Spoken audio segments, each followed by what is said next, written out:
Et aujourd'hui, on est en face d'un tel monstre, un système qui est florissant sur, entre autres, la contrefaçon. Je m'appelle Kibé, c'est mon pseudo d'artiste. Et je suis illustrateur depuis maintenant une dizaine d'années à peu près. Je suis spécialisé dans les dessins au trait, minimalistes.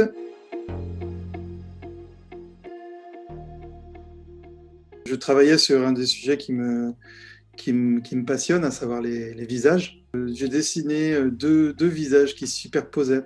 J'ai fini par le montrer parce que j'arrivais plus à le retravailler. Donc je l'ai montré et puis il y a eu un petit succès d'estime. Donc on est en 2013. Et donc on avance un petit peu rapidement jusqu'en 2016. Donc 3 ans plus tard, j'étais dans une séance de dédicace, je me souviens. Je reçois un message de quelqu'un qui me dit tiens, tu passes à la télévision. Alors, putain, c'est bizarre. Je suis un peu étonné parce que je n'étais pas prévenu.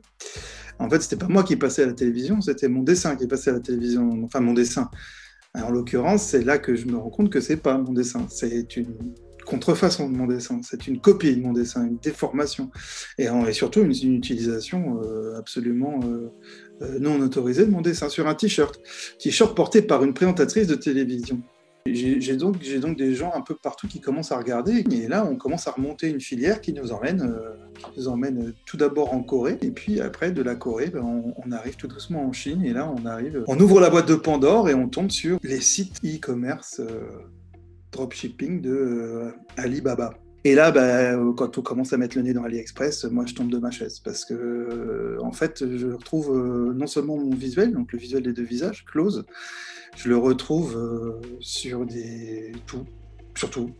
Surtout, ça va des t-shirts aux paillassons en passant par les gourdes pour les enfants. En fait, il y en a partout. Au début, j'essaye de prendre contact avec les vendeurs directement. Inutile de vous dire que rien que la barrière de la langue, ça rend les choses un peu compliquées.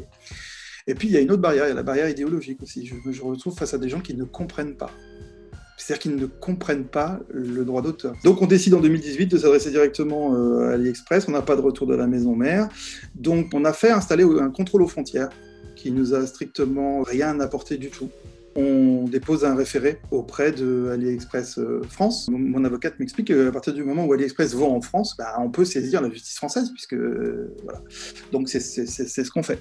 Évidemment, je vais vous brûler d'impatience pour voir la fin de l'histoire. J'ai été débouté. Mon référé, j'ai été débouté en référé. Et aujourd'hui, AliExpress n'est toujours pas responsable de ce que ses vendeurs vendent sur ces plateformes. Un rappel que j'aime bien faire aussi, parce que je l'ai appris, et puis ce que je voudrais vraiment, c'est que mon histoire serve de manière pédagogique, c'est qu'il faut bien vous dire quelque chose, c'est que dans la loi française, la notion d'intentionnalité en matière de contrefaçon, elle n'existe pas. C'est-à-dire que si vous achetez une contrefaçon, et que vous êtes pris la main dans le sac avec cette contrefaçon, vous ne pouvez pas plaider la bonne foi. Ça n'existe pas. Vous êtes un reseller.